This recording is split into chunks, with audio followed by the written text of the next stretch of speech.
আমার আপনার নবী বলেন, যার নিকটে চারটি জিনিস আছে, তামাম দুনিয়া যদি তার থেকে হারিয়ে যায়, তামাম দুনিয়া যদি তার থেকে সলব হয়ে যায়, তাতে কোনো সমস্যা নাই। চিল্লায়া বলি সুবহানাল্লাহ। এই চারটা গুণের বিষয় আমাদের জানার দরকার আছে নাকি নাই?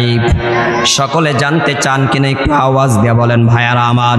আমার আপনার নবী এক নম্বরে বলেন হিফজু আমানাতিন, যেই ব্যক্তি আমানতের হেফাজত করতে পারে, আমানতের হেফাজত করার গুণ যার কাছে আছে, আমানতের হেফাজত করার বৈশিষ্ট্য যার মধ্যে আছে, সিফাত যার মধ্যে আছে, রাসূল দুই নম্বরে বলেন ওয়াসিদকু হাদিসিন, সত্য কথা বলা, সত্য সাক্ষী দেওয়ার গুণ যার মধ্যে আছে।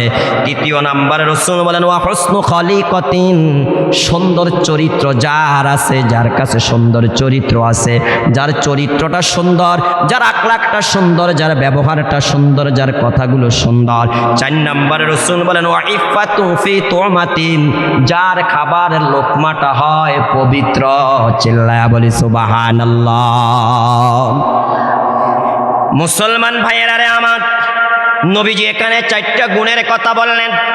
এক নম্বরে নবীজি বললেন যার নিকটে আমানত হেফাজত করার গুণাবলী আছে, আমানত হেফাজত করার গুণ যার মধ্যে আছে। দ্বিতীয় নম্বরে আমার আপনার নবী বলেন যার ভিতরে সত্য কথা বলার গুণ আছে, সত্য সাক্ষী দেওয়ার গুণ আছে, কখনো মিথ্যা কথা বলে না, মিথ্যা সাক্ষী দেয় না। আর মোমেন কখনো মিথ্যা বলতে পারে না, মিথ্যা সাক্ষী দিতে পারে না। মুসলমান হিসাবে আমরা সকলেই জানি মিথ্যা বলা, মিথ্যা সাক্ষী দেওয়া এটা মুনাফিকদের আলামত। কথা ঠিক না বে ঠিক ভাইয়ারা আমার। আমার আপনার নবীকে প্রশ্ন করা হলো ইয়া রাসূল, মুমিন কি বকিল হতে পারে? আল্লাহর হাবিব বললেন হ্যাঁ হ্যাঁ, মুমিন বকিল হতে পারে, কৃপণ হতে পারে। আবার প্রশ্ন করলেন নবীজি মুমিন কি কখনো মিথ্যা বলতে পারে? আল্লাহর হাবিব বলেন না না, মুমিন যারা ঈমান যার কলিজার মধ্যে আছে, যেই ব্যক্তির কলিজার মধ্যে ঈমান আছে, ওই ব্যক্তি কখনো মিথ্যা বলতে পারে না, মিথ্যা সাক্ষী দিতে পারে না। কথা ঠিক না বে ঠিক? তাই মুসলমান ভাইয়ারা আমার, যদি আপনার কাছে চারটা জিনিস থাকে, রাসূল বলেন তামাম দুনিয়া তোমার না থাকলে সমস্যা নাই। রাসূল এক নম্বরে বলে যদি আমানত হেফাজত করার গুণাবলী তোমার থেকে থাকে, দুই নম্বরে সত্য কথা বলার গুণাবলী যদি তোমার থেকে থাকে, তিন নম্বরে আল্লাহর হাবিব বলেন যদি তোমার একটা সুন্দর চরিত্র থেকে থাকে, সুন্দর আকলাক থেকে থাকে, চার নম্বরে রাসূল বলেন তোমার খাবারটা যদি পবিত্র হয়, হালাল হয়, মুখের মধ্যে যেই খাবার দাও এই খাবারটা যদি হালাল টাকার হয়, আল্লাহর হাবিব বলেন এই চারটা গুণ যার ভিতরে থাকবে, তামাম দুনিয়া তার থেকে চলে গেল, কোনো সমস্যা নাই। চিল্লায়া বলি সুবহানাল্লাহ। আলহামদুলিল্লাহ। গুণ কয়টা বলেন? একটু আওয়াজ দিয়ে বলেন না, কয়টা গুণ ভাইয়ারা আমার? কথা কি বুঝতেছেন আপনারা? বলেন না, কথা বুঝতেছেন? এই কথাগুলো আমাদের প্রয়োজনীয় কিনা একটু আওয়াজ দিয়ে বলেন। কয়টা গুণ? কয়টা গুণ বলেন? আমানতের খেয়ানত করা, বলে না। না আমানতের হেফাজত করা, বলেন না। বলেন না, আমানতের কি করা? একটু আওয়াজ দিয়ে বলেন, আমানতের কি করা ভাইয়ারা আমার? দ্বিতীয় নম্বরে মিথ্যা কথা বলা না সত্য কথা বলা? জীবনে মিথ্যা বলেন না এমন মানুষ কি আছেন? বলেন না। আল্লাহ আল্লাহ আমাদের হেফাজত করুক, সবাই বলি আমিন। মিথ্যা বলা কত ভয়াবহ পাপ, সেদিকে আমি যাব না। তাহলে দ্বিতীয় নাম্বার গুণ হলো সত্য বলা, তৃতীয় নাম্বার গুণ হলো মানুষের সাথে খারাপ ব্যবহার করা। কি ভাই কথা বলেন না? তো কি ব্যবহার করা? বলেন না, কি ব্যবহার করা? টাকার গরমে খারাপ ব্যবহার করবেন, অর্থের গরমে খারাপ ব্যবহার করবেন, ক্ষমতার দাপটে মানুষের সাথে খারাপ ব্যবহার করবেন। চার নম্বরে ওয়াইফাতুন ফি তুমাতিন, খাবারটা হারাম খাবার, বলে না। আওয়াজ দিয়ে বলেন। এই ওয়াজ এখন বেশি বেশি করা দরকার, এই ওয়াজ এখন বেশি বেশি করা দরকার। মুসলমান প্রতিনিয়ত এখন হারাম খাচ্ছে, হারাম পান করছে, ঠিক না বে ঠিক? কথা বলেন, রাগ করবেন না। যে যত বড় নেতা সে তত বড় হারামখোর। কিরে ভাই কথা বলেন না কেন? কিন্তু ইল্লা মাশা আল্লাহ, কিছু মানুষ ব্যতীত অধিকাংশ নেতাই দেখবেন হারামখোর, অধিকাংশ নেতাই দেখবেন হারামের সাথে জড়িত। কিরে ভাই কথা বলেন না কেন? ভাইয়েরা আমার, বন্ধুরা আমার, আল্লাহর হাবিব বললেন যদি 4টা গুণ তোমার মধ্যে থাকে, তাম দুনিয়ার কোনো কিছু না থাকলো তোমার সমস্যা নাই। 1 নাম্বার যদি আমানত হেফাজত করার গুণ তোমার মধ্যে থাকে, 2 নাম্বারে সত্য বলার গুণ যদি তোমার মধ্যে থাকে, 3 নাম্বারে তোমার চরিত্রটা যদি সুন্দর হয়, 4 নাম্বারে রাসূল বলেন তোমার খাবার যদি কি হয়, হালাল হয়।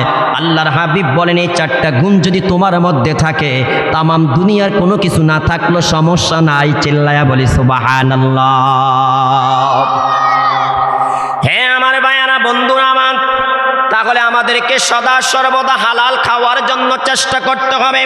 আমার আপনার নবী বলেন ক্বালা রাসূলুল্লাহ সাল্লাল্লাহু তাআলা আলাইহি ওয়াসাল্লাম মা আকালা আহাদুন তাআমান কাত্তু খায়রান মিন আইয়াকুলা মিন আমালি ইয়াদিহি। আল্লাহর হাবিব বলেন নিজের হাত দ্বারা উপার্জিত খাবারের চেয়ে কোনো মানুষ কোনোদিনও উত্তম খাবার খেতে পারে নাই। চিল্লায়া বলি সুবহানাল্লাহ। হ্যাঁ মুসলমান ভাইয়ারা আমার, আপনি যতই দামি দামি খাবার খান না কেন, আল্লাহর হাবিব বলেন নিজের হাত দ্বারা উপার্জন করে তুমি যেই খাবারটা খাও, এই খাবারটা যদিও ডাল আর ভাত হয় না কেন, ডাল আর ভর্তা হয় না কেন, ডাল আর শাক হয় না কেন, ডাল আর সবজি হয় না কেন, আল্লাহর হাবিব বলেন জীবনে যত খানা খেয়েছ, তোমার জীবনে সবচেয়ে উত্তম খাবার হলো সেইটা যেটা তুমি নিজের হাত দ্বারা কি করেছো, উপার্জন করে খেয়েছো। চিল্লায়া বলি সুবহানাল্লাহ। কিছু মানুষ আছে ভাইয়েরা আমার, হুট করে একটা দলে যোগ দিতে পারলে, ভালো একটা পদ পাইলে, ভালো একটা সুযোগ সুবিধা পাইলে তার আর ব্যবসা লাগে না, চাকুরি লাগে না, আর কৃষকের কৃষিকাজ করা লাগে না, লেখাপড়া থাকবা না থাকুক, জ্ঞান বুদ্ধি থাকবা না থাকুক, এই মানুষটার এখন আর কোনো কর্ম করা লাগে না। এখন দল করে নেতা হয়ে গেছে, এখন আর টাকার অভাব নাই। কথা ঠিক না ঠিক? চতুর্দিক থেকে এখন টাকা আসে ভাইয়েরা আমার, চতুর্দিক থেকে এখন টাকা আসে, পকেটে এখন টাকার অভাব হয় না। ঠিক না ঠিক কথা বলেন? টেবিলের উপরের দিক দিয়েও টাকা আসে, টেবিলের নিচের দিক দিয়েও টাকা আসে, ডাইন দিক থেকেও টাকা, বাম দিক থেকেও টাকা, সামনে পিছনে সর্বদিক থেকে শুধু টাকার টাকা। একটা দিন ভাবে না, চিন্তা করে না এই টাকাটা কি হালাল তরিকা আসছে নাকি হারাম তরিকা আসছে। ঠিক না ঠিক কথা বলেন? আমার আপনার নবী বলেন, বুখারী শরীফের হাদিস, নবীজি বলেন কিয়ামতের পূর্বে এমন একটা যুগ আমার উম্মতের উপর আসবে, রাসূল বলেন ওই সময় মানুষ 2 হাত দ্বারা টাকা কামাই করবে, কিন্তু সে পরোয়া করবে না, ভাববে না, চিন্তা করবে না, বিমা আখাযাল মালা আমিনাল হালালি আমিনাল হারাম, এই মালটাই টাকাটা সে কি হালাল ভাবে পকেটে ঢুকাচ্ছে নাকি হারাম ভাবে ঢুকাচ্ছে, এই না টাকাটা কি হালাল ভাবে উপার্জন করছে নাকি হারাম ভাবে উপার্জন করছে। রাসূল বলেন কোনোদিন পরোয়া করবে না, চিন্তা করবে না, একটাবার ভাববেও না, একটাবার ফিকিরও করবে না। বলেন তো বর্তমান সময় এমন হচ্ছে কিনা ভাইয়ারা আমার? নবীজি তারপরে বলেন ওয়া ইন্না নাবিয়াল্লাহি দাউদ আলাইহিস সালাম কানা ইয়াকুলু মিন আমালি ইয়াদিহি। আল্লাহর হাবিব বলেন পৃথিবীতে একজন নবী আসছেন যার নাম হলো দাউদ আলাইহিস সালাম। কি নাম? নাম কি শুনছেন আপনারা? বলেন না নাম কি? দাউদ আলাইহিস সালাম। এই নবীজি বলেন নিজের হাত দ্বারা উপার্জন করতেন, নিজের হাতের উপার্জিত খাবার তিনি খাইতেন, তারপরে আল্লাহর ইবাদত করতেন। নবী গয়ে নিজের হাত দ্বারা কামাই করতেন, সেই কামাইয়ের খাবার তারা ভক্ষণ করতেন। আমাদের মধ্যে দেখবেন বহু হুজুর আছে, বহু ইমাম আছে, মুফতি আছে, মুহাদ্দিস আছে, জাইয়্যিদ আলেম, ভালো আলেম, বহু ভালো ভালো হাফেজ আছে। এরা মনে করে মাদ্রাসা পড়েছি, আলেম হয়েছি, মাওলানা হয়েছি, মুফতি হয়েছি, হাফেজ হয়েছি, আমার সারাটা জীবন শুধু মসজিদ মাদ্রাসার পিছনেই কাটাইতে হবে, আমি ব্যবসা করতে পারি না, আমি চাকরি করতে পারি না, আমি কৃষিকাজ করতে পারি না, আমি অন্য কোনো হালাল কর্ম করতে পারি না, আমার কাছে লজ্জা লাগে, শরম লাগে, আমি হুজুর মানুষ, আমি ব্যবসা করি কিভাবে, আমি হুজুর মানুষ, আমি কর্ম করি কিভাবে, আমি হুজুর মানুষ, আমি ড্রাইভিং করি কিভাবে, আমি হুজুর মানুষ, রিক্সা চালাই কিভাবে, আমি হুজুর মানুষ, ভ্যান চালাই কিভাবে, আমি হুজুর মানুষ, সিএনজি চালাই কিভাবে, আমি হুজুর মানুষ, মাঠে ময়দানে কাজকর্ম করি কিভাবে। আরে ভাই ভাই না না, নবীরা যদি নিজের হাত দ্বারা মাঠে কাজ করে কৃষিকাজ করে নিজের খাবার তৈরি করতে পারে, নবীরা পর্যন্ত যদি রাখালগিরি করতে পারে, বকরি চড়ায়া নিজের খাবার নিজে অর্জন করতে পারে, নিজের খাবার নিজে তৈরি করতে পারে, তাহলে আমি আর আপনি তো নবীদের চাইতে বড় হয়ে যাই না? নবীদের চাইতে আমার আপনার মর্যাদা বেশি হয়ে যায় না? নবীদের চাইতে আমার আপনার ইজ্জত বেশি হয়ে যায় না? ঠিক না? ঠিক কথা বলেন।